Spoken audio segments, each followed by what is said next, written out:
Hello folks, the Celtic Nerd here bringing you another nerdy video. As you can see, we're back in Assassin's Creed Origins. We were in the process of on our way to upgrade one of our weapons. But instead, we got a Pharaoh's shadow emerging. Oh, these guys are still at it. Okay, it seems like it hasn't risen yet. There's the sound of it rising.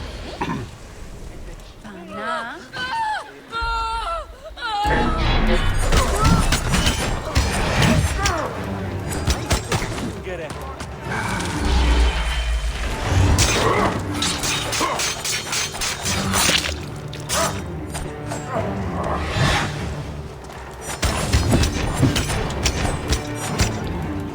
Okay, these daggers seem to be dealing a lot more damage than what my last ones are doing.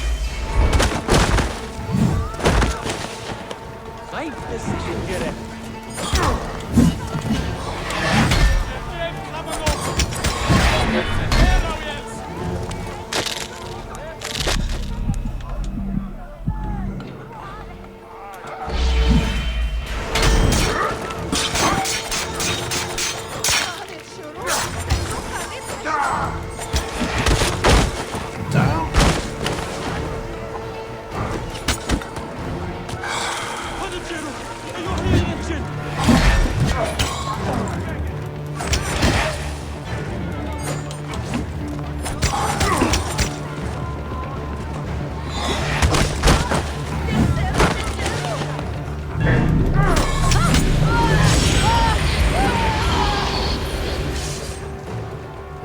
Okay, so we managed to get that. It was close a couple times because again we're now using daggers that don't heal us per hit.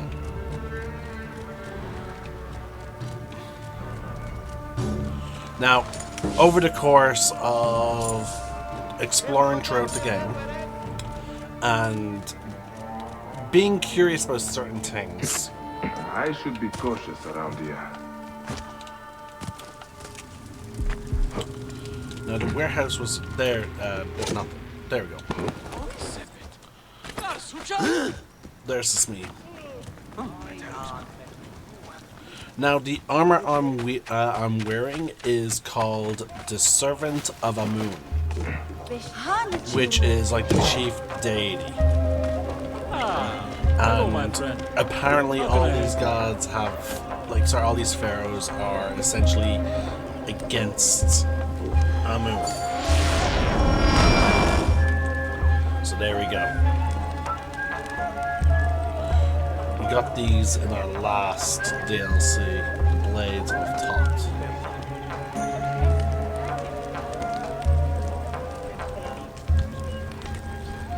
But no, apparently we also discovered that we will not level up beyond 55, so 55 is as strong as any weapon will be.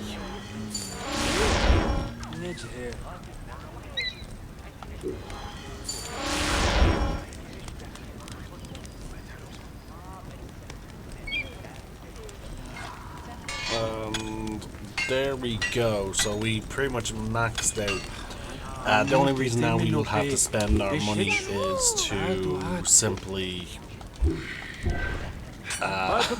upgrade weapons that, new weapons we get. So the attire that we have is pretty much we are like a mummy, but we're also wearing relatively priestly clothing. Like there's the leopard fur, like robes, all that type of stuff. We got, okay, what was that? Interesting. A new enemy, or at least something like that. So we're gonna fast travel back to the Duat, which is one of the afterlives of Egyptian mythology. Because I want to show you what is supposed to be one of the primary ways. Defeating Defeating the Shadows. I'm just going to refer to them as because I can't remember if it's Pharaoh's Shadows or Shadows of Pharaohs. But the entity that I just defeated. Typically, them plus one other thing are supposed to be our primary sources of star shards. Now, there is an exploit you can do with the Aru, where we fought Queen Nefertiti. And that is with the scorpions. Each scorpion kill nets you about 2 star shards. Not as much, but you can kill them a lot more efficiently, and you can force them to respawn in a much more efficient manner. So, now apparently though, if you kill all of them, they will not respawn. Now, I've seen also posts saying like, oh yeah, you don't need to actually need to do that. All you really need to do is locate like a special chest. Like there's a special chest in every afterlife that will have 20 shards. In Aru, there is an excavation. That's where the death chest was located. The halls of Serpent.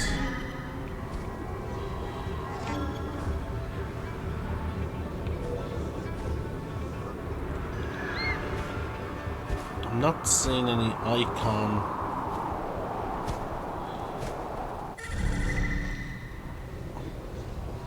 Oh, there you go.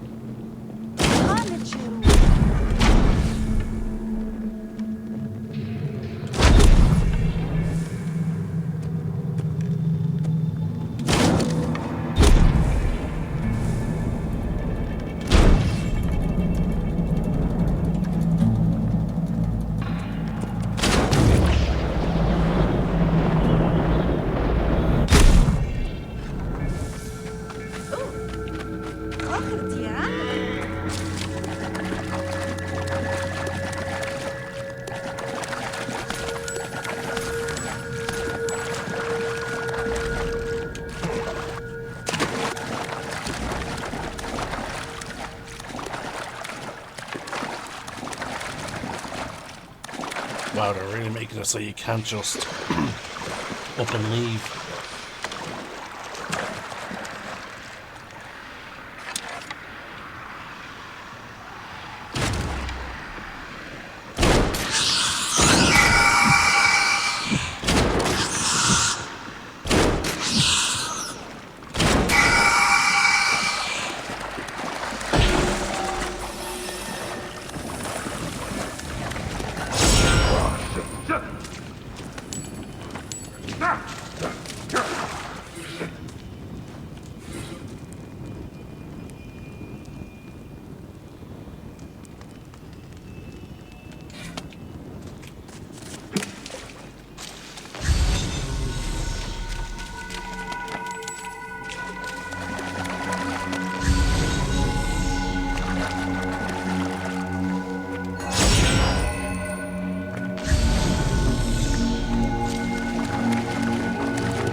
Alright, well that's it.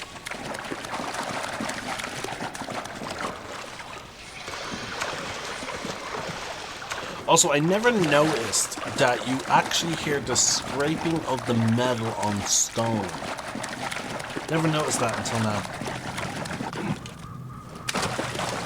Alright, well, this was not the location that gives us 20 star shards.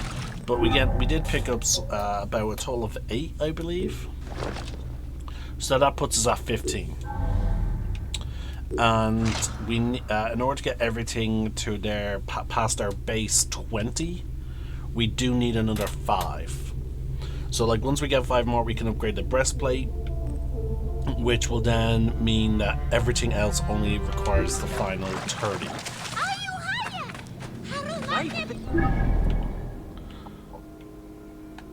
Right, let's check out this area.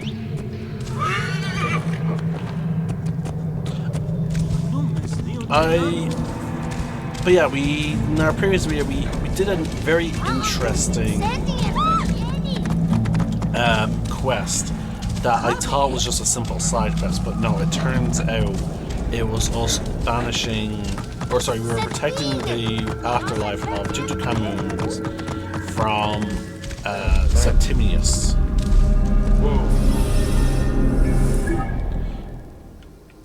Okay, interesting.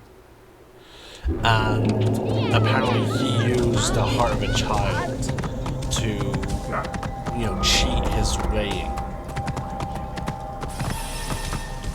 So we did a very profane ritual that would essentially destroy his spirit, his ka, as it is referred to in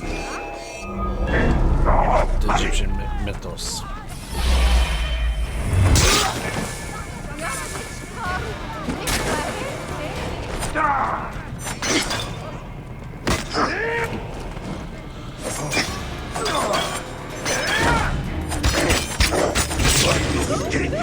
I am very curious about the cause of all this.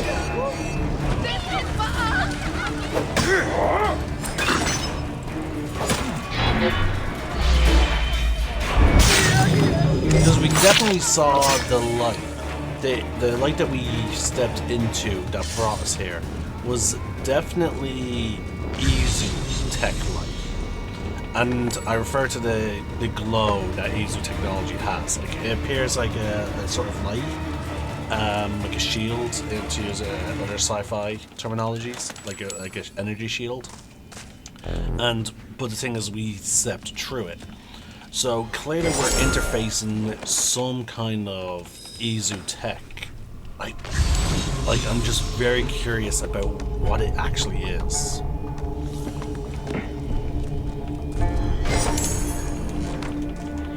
And then when we saw the whole Nefertiti thing, like, we saw a vision, and it seems like Nefertiti was holding up this sphere, which we know possibly to be an apple. And it looked like her energy was flowing into the sphere. So, is it possible that this apple does something very different?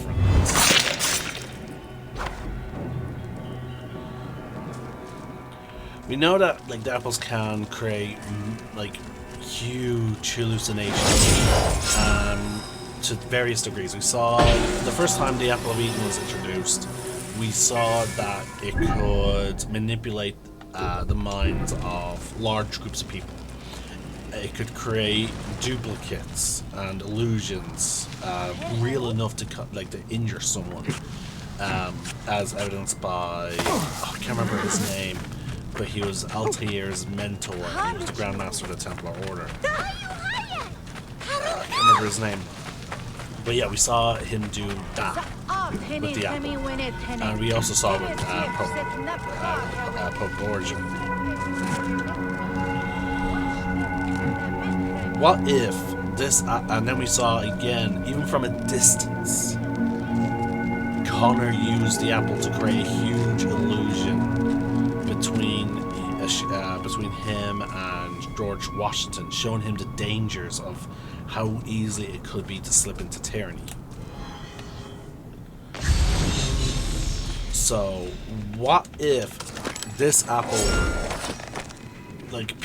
these pharaohs who worshipped this sphere, this sun disk, this thing, what if they uploaded their views of the afterlife to it, and then uploaded their consciousness, essentially, like the Matrix?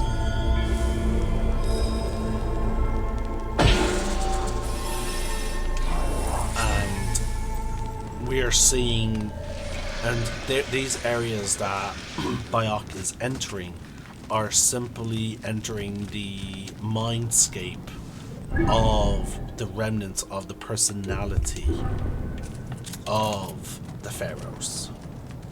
Now again, that doesn't explain the shadows technically, but then again, as we said, as we stated, the apples can create illusions so real they can cause physical injury. So what if the Pharaohs, because again, the Pharaohs seem to be targeting people who have guilt. So they always seem to have some targets in mind. What if, as part of the illusion, they're tapping into the minds of these people who have a lot of guilt, and that's why they're targeting? Like, it all ties back to the mind, you know?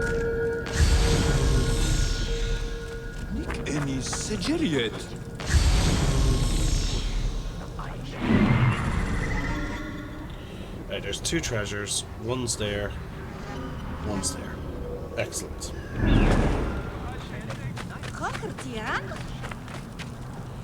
Quarry here. Still not quite the chest. We haven't located the chest yet. That gives us the 20 star shards. And oh boy, that is clearly...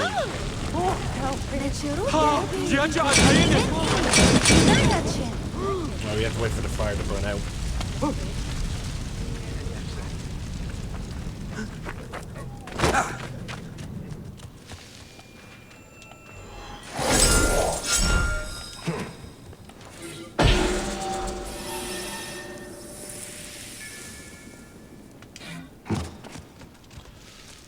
Alright, so this is all nitron, which is used as part of the process of mummification.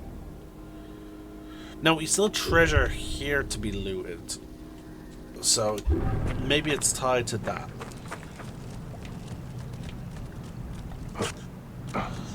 Alright.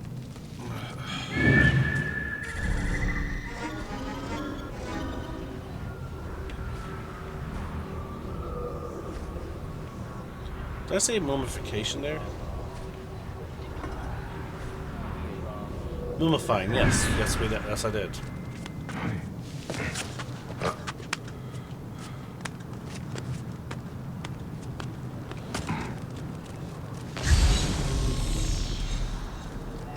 They will attack on sight here.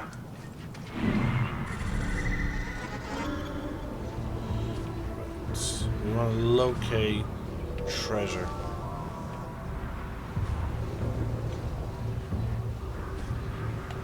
Oh, there's one.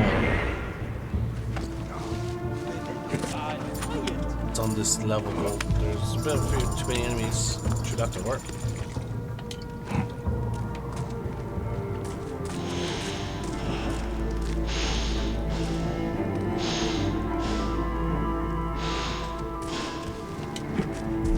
Don't know who's doing that breathing.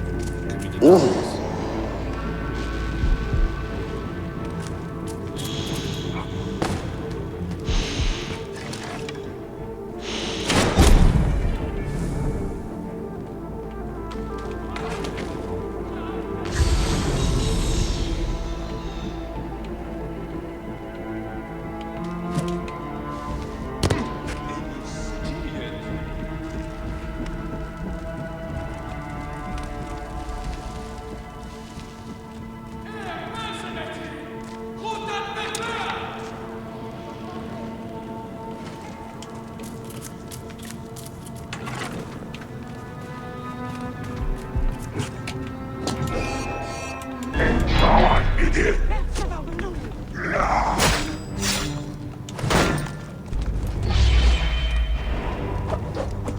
What?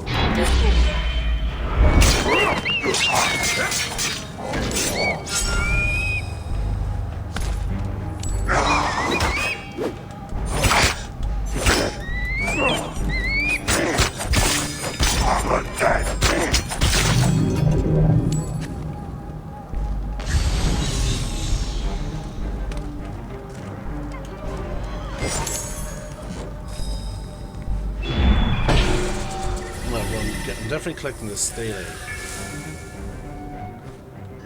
treasures.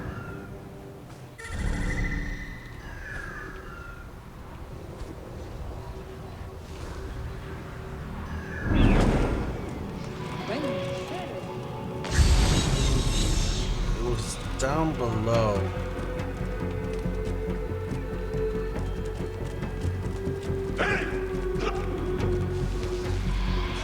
There it is. Hey!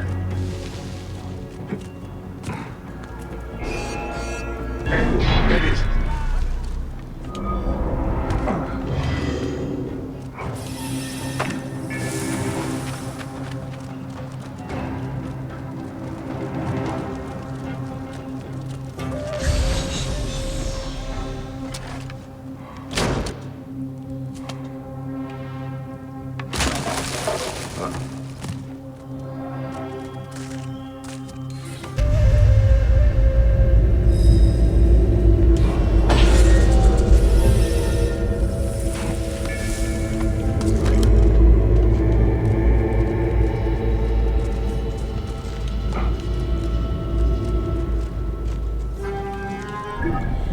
So that's still not it.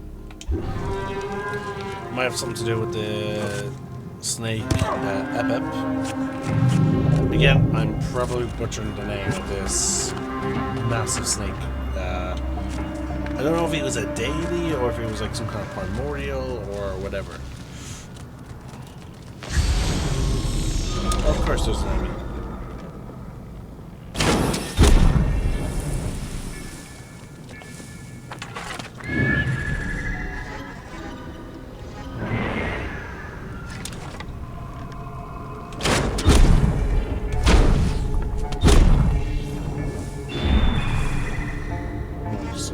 Treasures. That's probably on the upper floor, that's probably on the lower.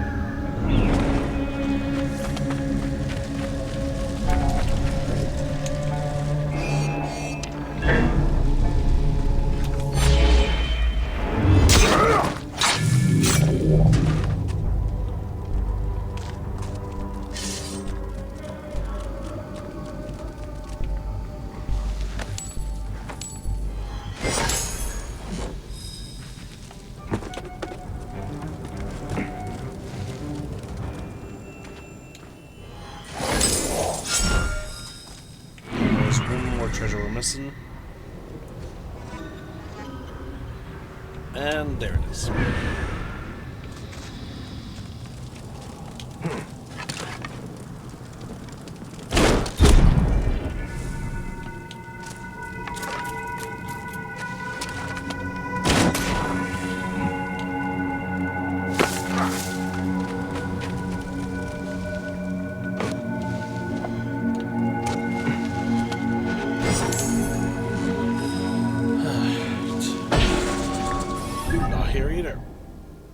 It's probably, it's probably in the most obvious location, which is the tomb of Tutankhamun.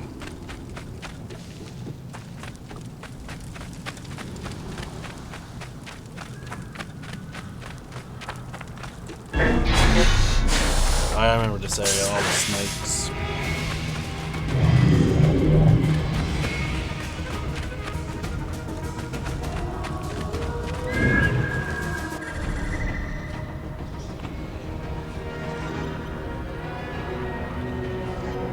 There's a study.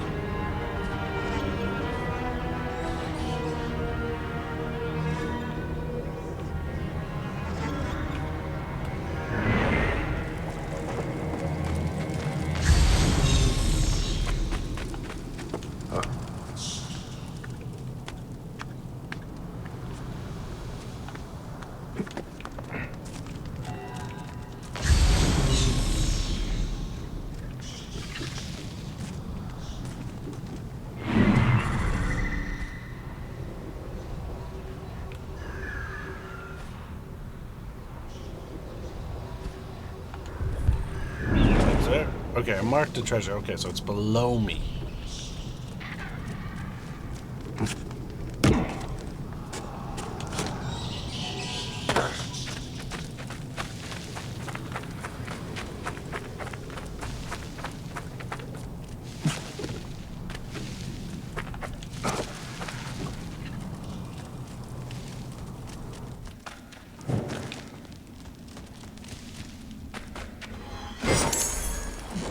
so that's shorts.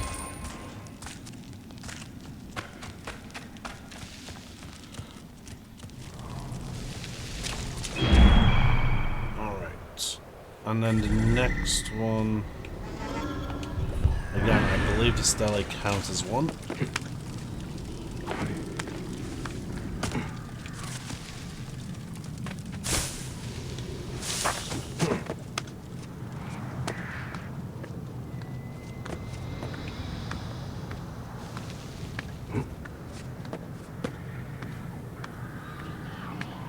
I always do enjoy it how the game slowly zooms out if you're climbing consistently for a while. I actually always enjoyed that. Gives you a sense of like just the effort that's going into it.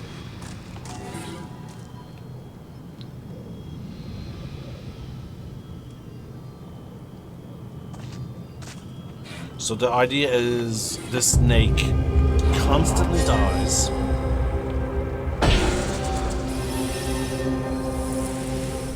Hold on, what was that?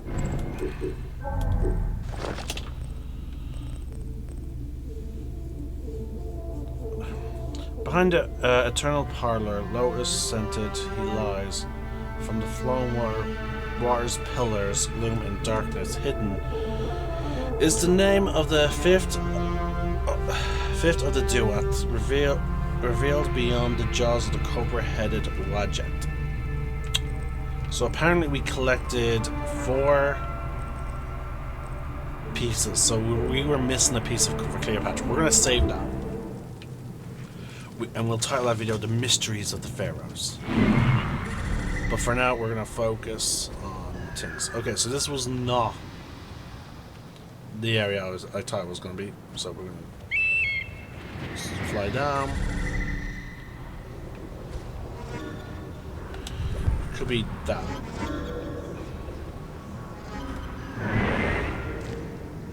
Because again, we're looking for the 3rd treasure in this area here.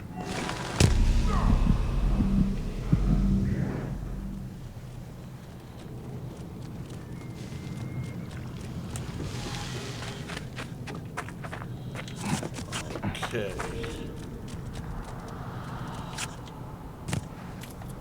Oh, there it is. Cave entrance. What's with these? Okay, you can't do anything to them, they just close when you approach them.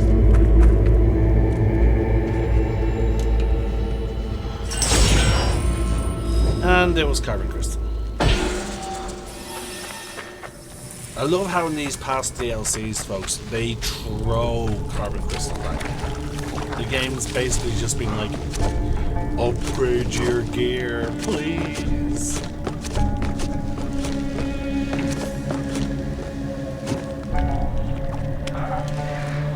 Alright. Well, it wasn't in any of these ones, so we might as well go to the central gate. No, I don't want to go to my house, I was trying to back out.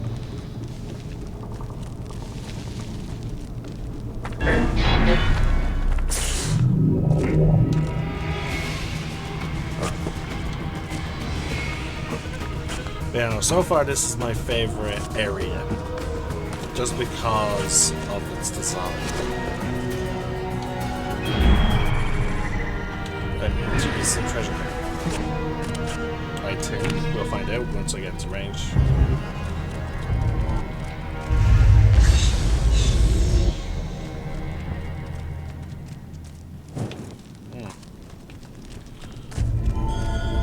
I feel like this room is supposed to have some kind of importance, but I don't know what it would be for.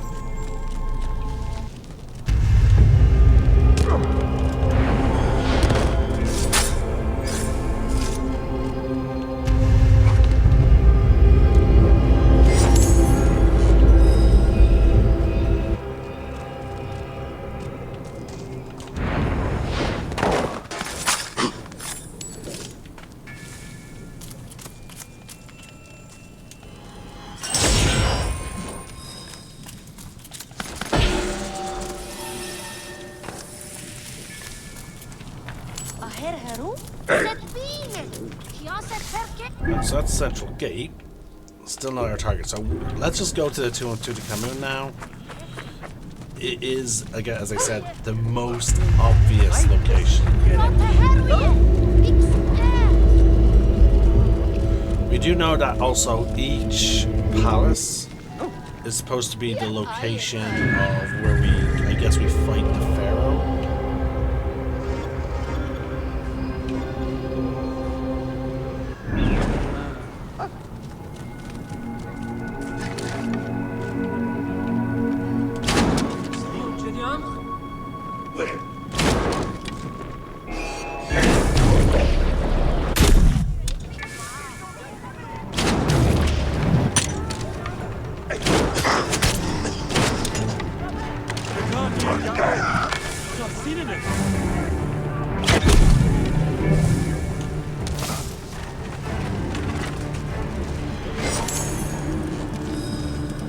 Asking for it.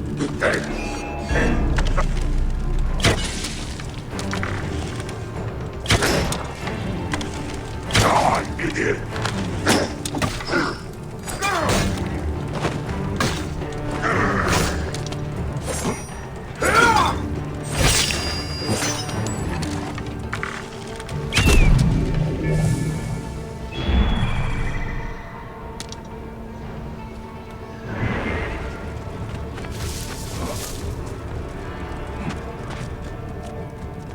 Oh, sorry, it's not the tomb, it's the temple of Tutankhamun. Because again, folks, remember that it is believed that the pharaohs become gods in Egyptian myths.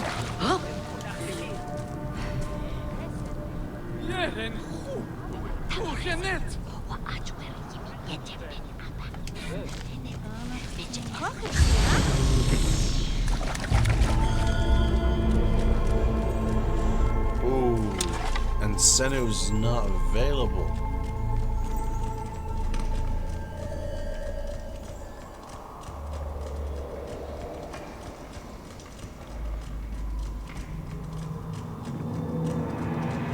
Oh, this place looks fantastic.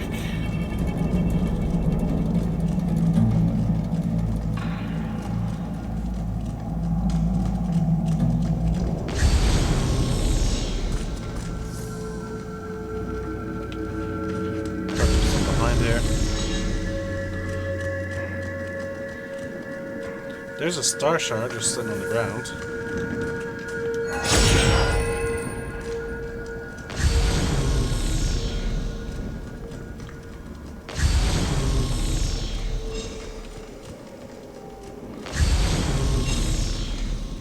There's one.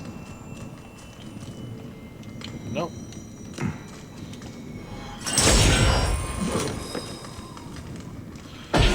So, okay, so the most obvious location was not the right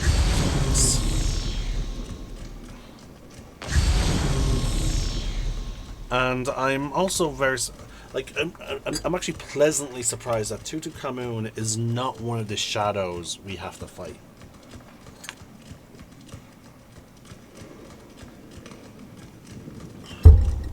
Because everyone knows that he was the child pharaoh, the boy pharaoh, like. So and none of the shadows sort of matches description. Now we took care of the dagger wielder, which was Nefertiti. So that only leaves the spear, the sickle, the maul guy.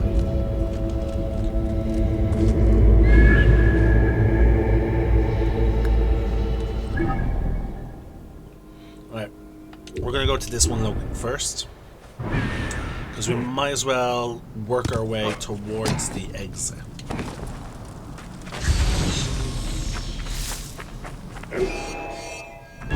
Finish!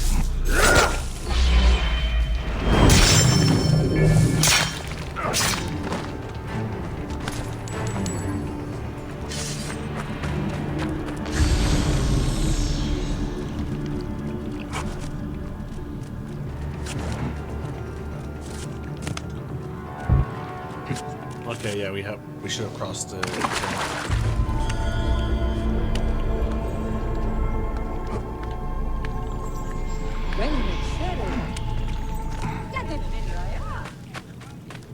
Hey!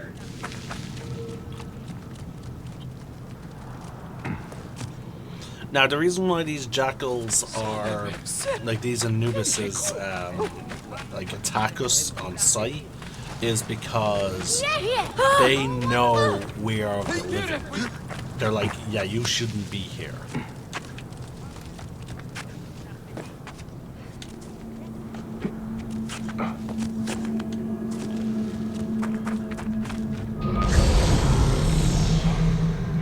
So this is the Lotus Caverns. The two treasures are right there next to each other, and then there's the third. And then there's the... Right there. Oh, there we go.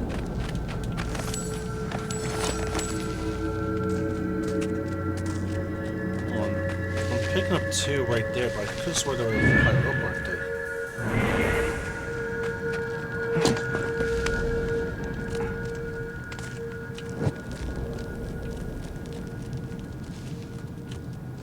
My only gripe with the Duat area, folks, is how dark it is. It's very difficult to see things on my primary monitor.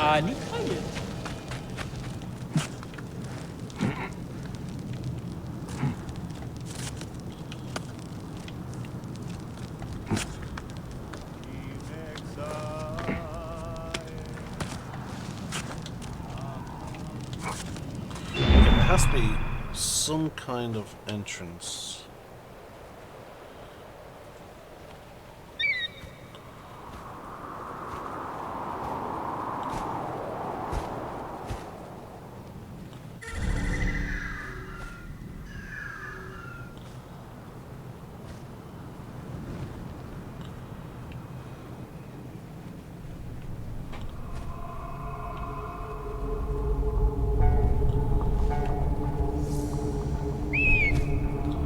Am I supposed to go down and up?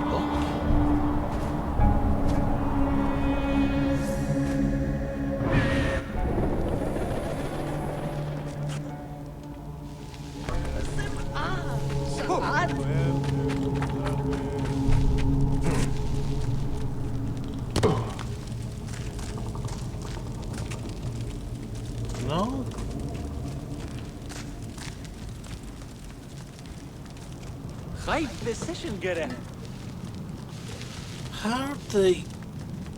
How am I supposed to get to the... Am I supposed to climb through a hole? Nope.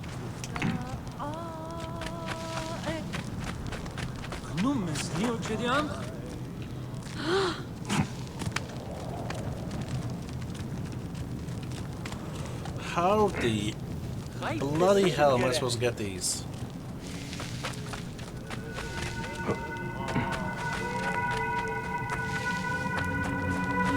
There we go. Sneak, like, oh, very sneaky, and a visually stunning location.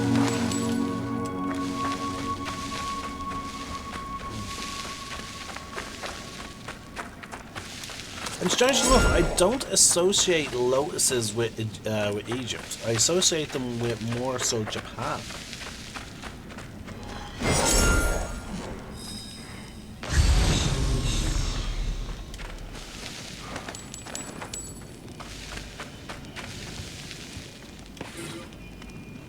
Before man and beast existed, before the rivers, hills and deserts, before seasons, the day and night, sun, moon, stars, before anything, there's only muddy silt. From this, a tiny lotus flower blossom ended like a cup-shaped chalice of that flower.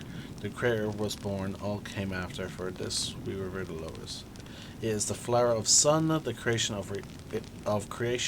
or rebirth, and the source of the Nile. Okay, so the lotus plays a huge role in their creation myths. Okay, now I get why the Dua has all of them. Okay, I can respect that.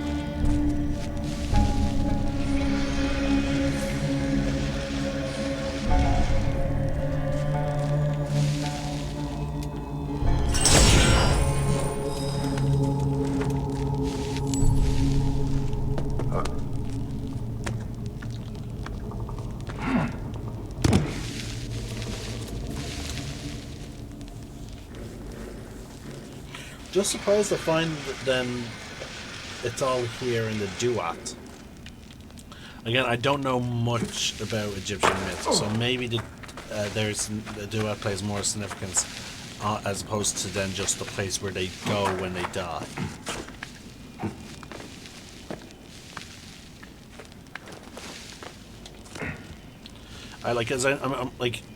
I'm aware that they have multiple parts of their afterlife, similar to Greek myth, because in Greek myth they have the fields of Elysium, they have the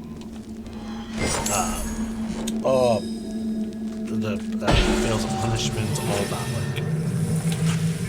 Like there's like different places in the afterlife in Greek myth. So it makes sense that they'll be the same way for the Egyptian mythology, because there is a lot of crossover with Greek and Egyptian myth. Because again, they even share some of the gods, like Dionysus is shared between Greek and Egyptian. And Hades eventually became known as Seraphis. Altar of the Gardens.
Still not the right location.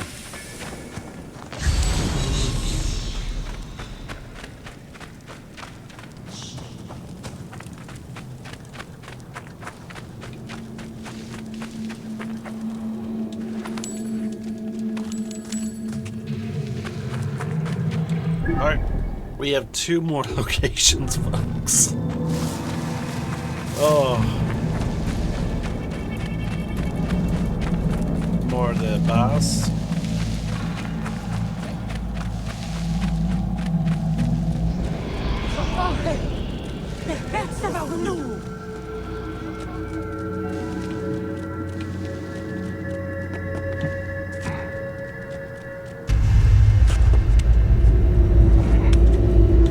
But you know, my girlfriend was actually the one, folks, that told me what those people-headed bird women were.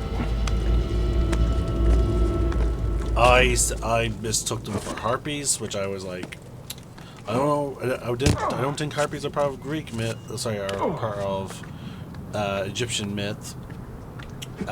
She eventually was, messaged me because she was watching me record the video when I first got to the afterlife areas, and she was like, "Oh no, I recall learning about them," and she then explained to me like, "Oh yeah, no, like she sent me a video, and the term "ba" was listed." Oh, of course. So that's why there was an alternative entrance that I didn't go for.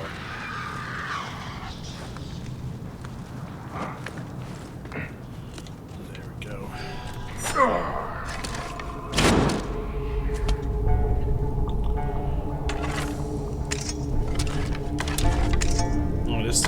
set. There we go.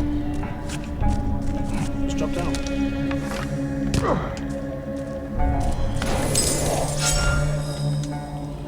And there's only one treasure.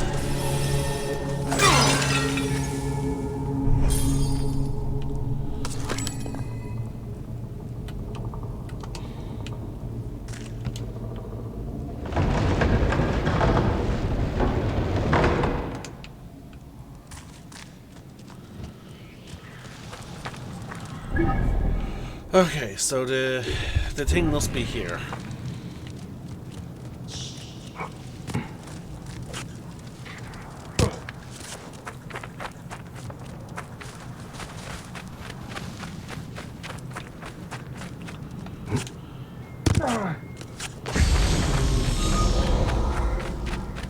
Nope, this is called a scorpion lair.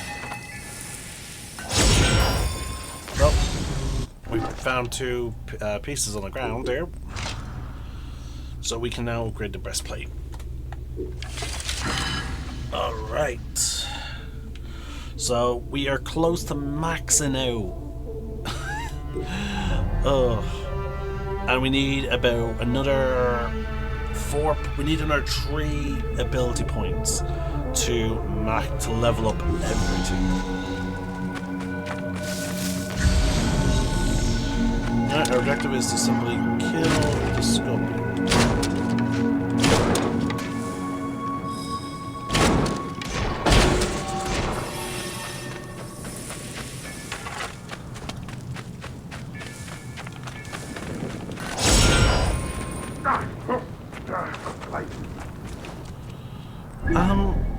Okay, so that article was definitely false, because he said in every single one there was a chest that would essentially result in us claiming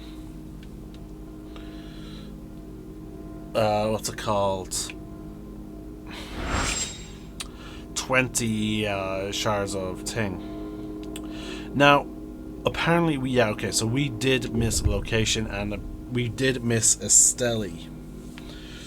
So I'm gonna go collect that stele, folks. We will cover everything else, but I'm the Celtic Nerd. Signing out. One name, one sky.